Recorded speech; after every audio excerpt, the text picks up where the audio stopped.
Hey everybody, the doors to the Viridian Tea House are open once more. Let me get my new glasses on here. Okay, everything's clear.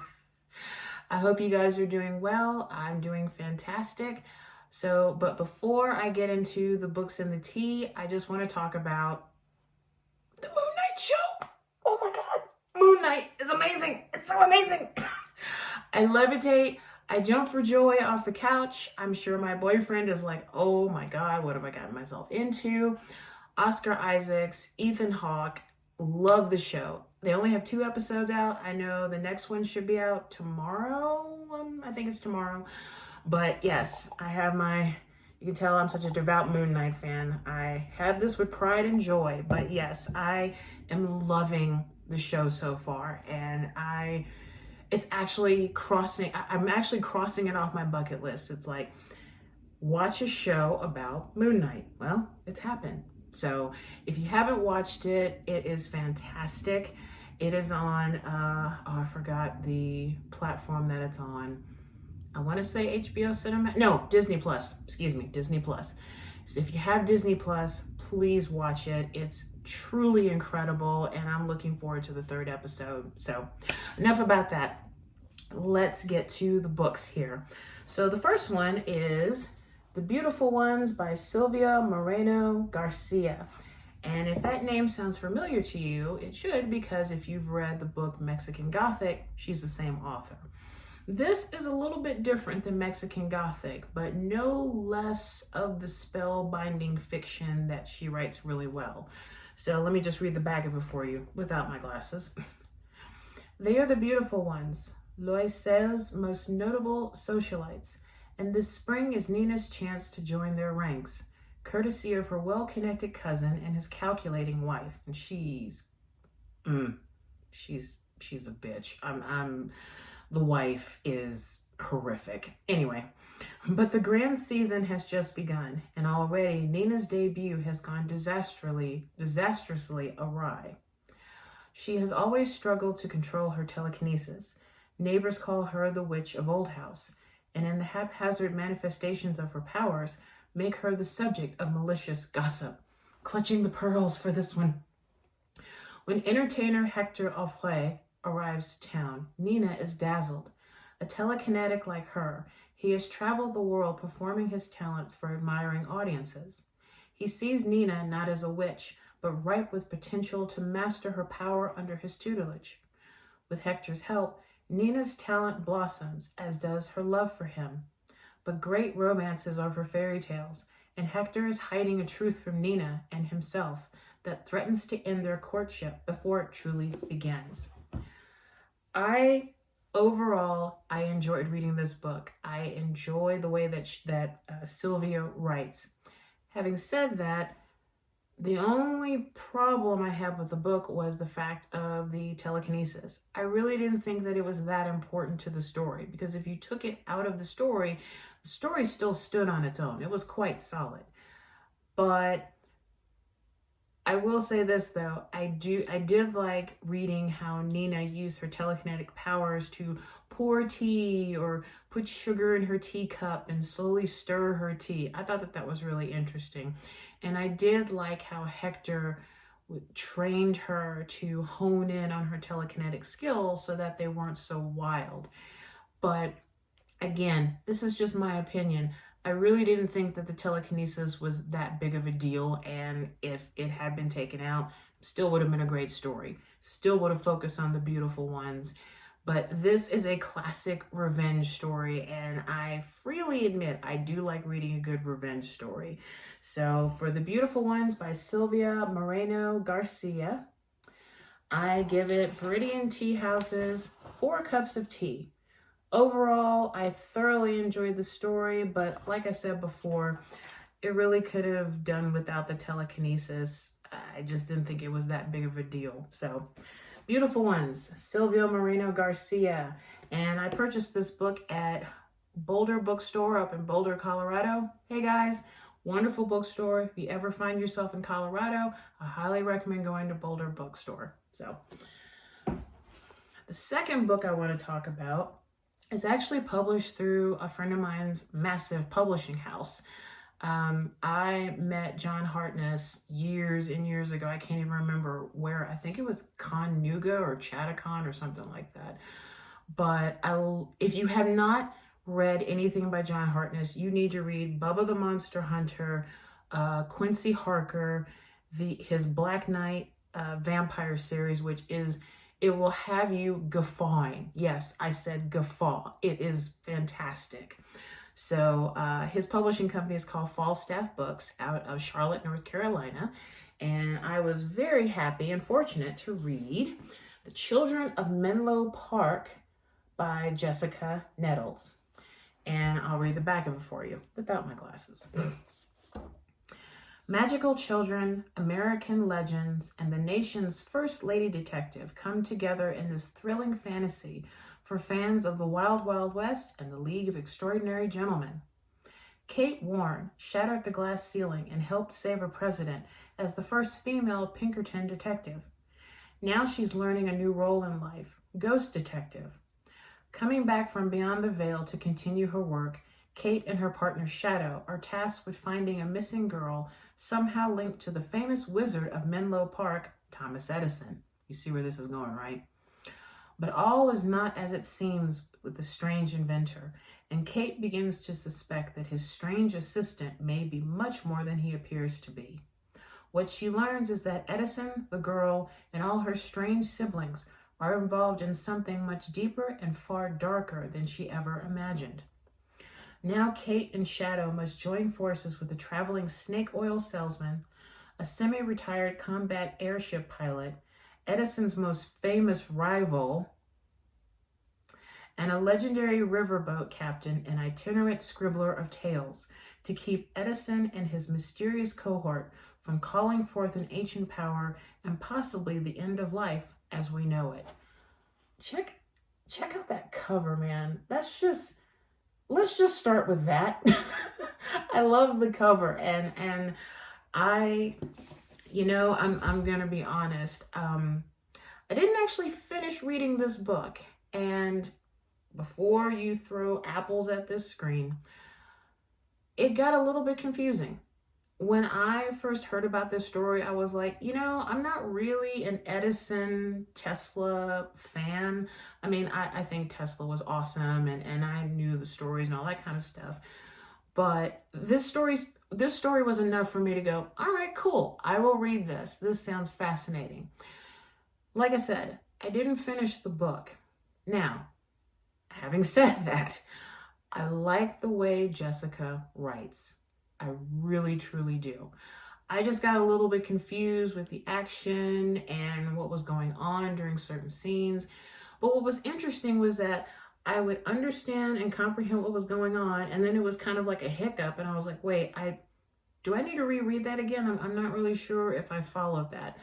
But then the knot would unravel itself, and I would figure out what was going on, and then it would kind of slip again.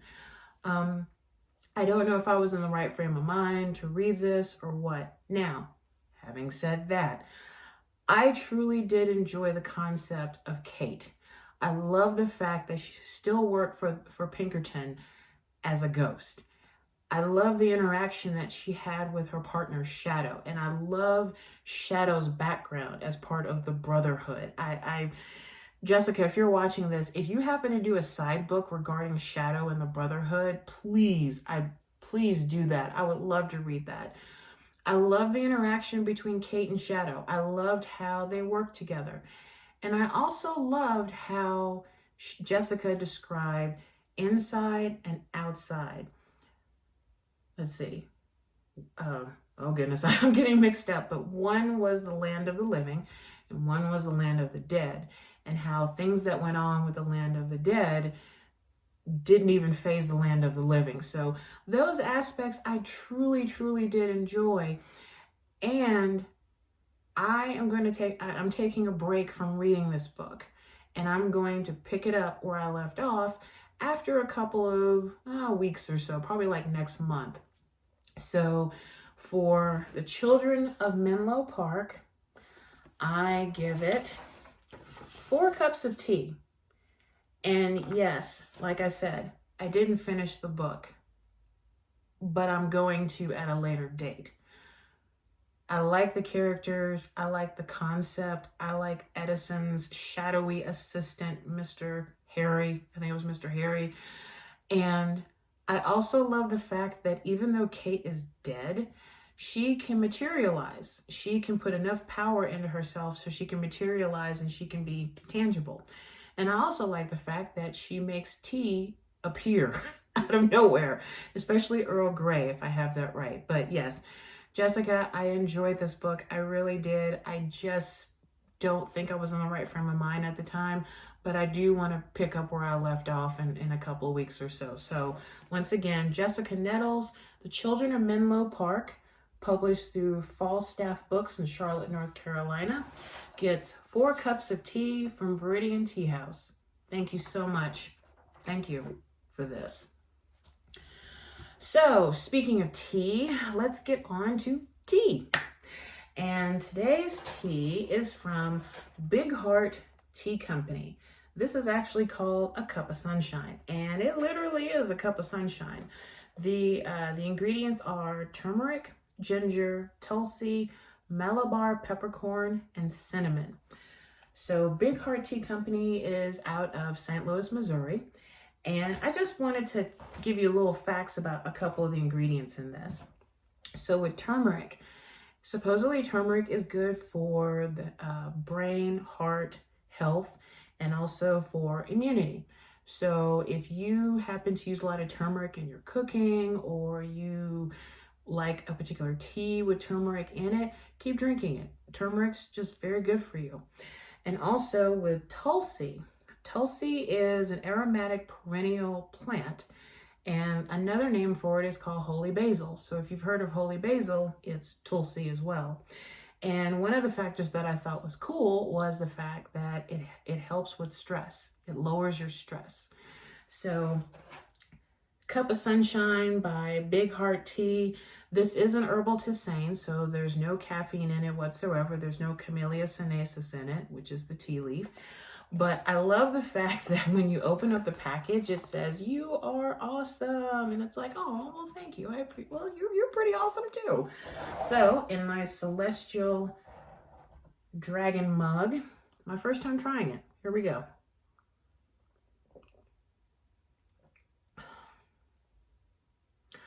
All right, so I let that actually sit for about 10 minutes. When I brewed the tea, when I brewed and steeped it, the smell, the scent was intoxicating. I've said before, I'm a big fan of ginger. So with the, turmeric, ginger, holy basil, Malabar peppercorn, cinnamon, it's almost like a chai without the black tea and without the milk. And I bet money you could probably add milk to this and kind of make your own like golden chai or something like that. But oh, that's lovely. Oh my gosh. So the scent that I got was a good combination of the cinnamon, the turmeric, and the ginger. Love ginger.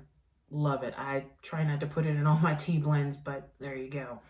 And tasting this, it literally feels like a cup of sunshine. I feel like there's this light radiating through me, and not in a, oh God, I'm blinded, but just this is nice.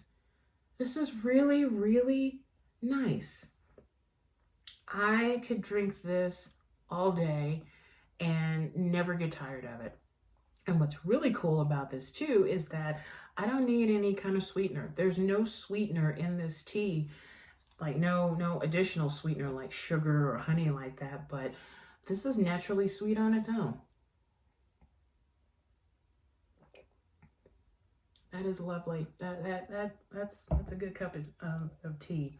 So once again, Cup of Sunshine from Big Heart Teas. If you're looking for something that is uplifting, that is relaxing a little bit, and a nice spice, you can't go wrong with Cup of Sunshine. Highly recommend it.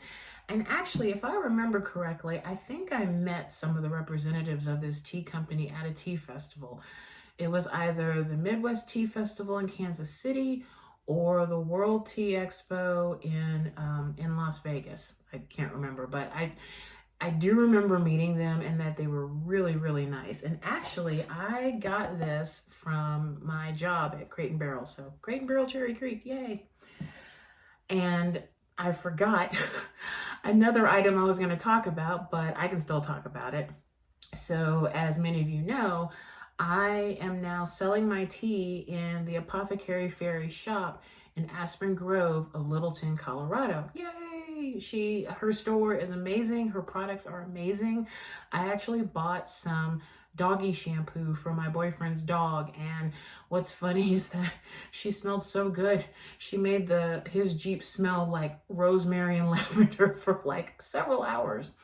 But one product that I bought from her is she makes lotions and soaps and things like that. But I ended up getting a green tea jasmine lotion from her. Just a little small sample because I love lotion. I would much rather wear lotion than perfume, but that's just me. So my hands tend to get ashy and chafe a lot, especially being out here where the humidity is kind of low. So taking a break in work, I put some of her lotion on, and I noticed my hands normally just soak up the lotion and then they look dry and cracked. But when I put her lotion on, they stayed hydrated for a very long time until I needed to wash my hands again. And the scent, oh my gosh, the green tea and the jasmine, it wasn't overpowering. It wasn't like, oh God. It was delicate, yet you knew it was there. So if you guys are looking for a good lotion made by a small business and that also incorporates tea, that's the Apothecary Fairy Green Tea Jasmine Lotion. Highly recommended. Highly, highly recommended. So, okay, well, just to kind of wrap up, much thanks to Falstaff Press, Jessica Nettles, Silvia Moreno-Garcia for the books. Big Heart Tea with their Cup of Sunshine. Thank you so much for that.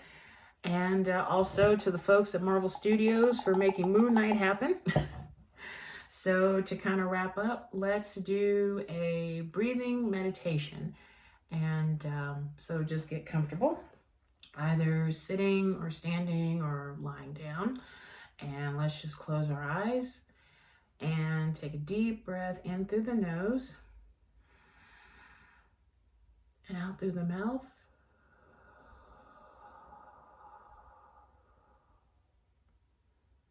One more time, in through the nose and out through the mouth.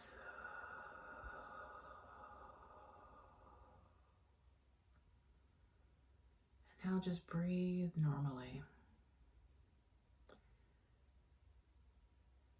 And if any thoughts come to mind, just let them be thoughts and let them go on their way. Don't get stuck in a thought. Just let it go on its way and return to your breathing.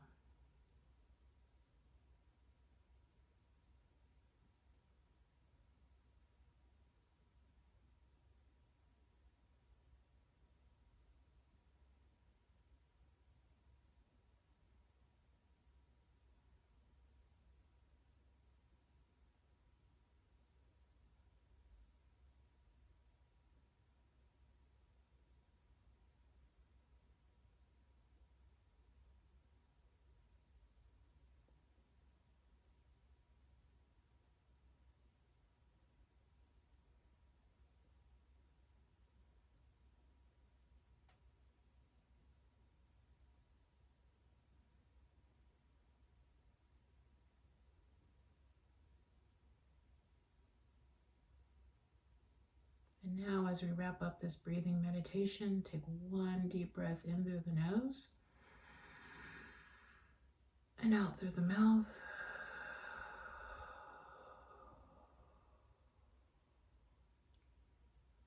Slowly open your eyes and we're back.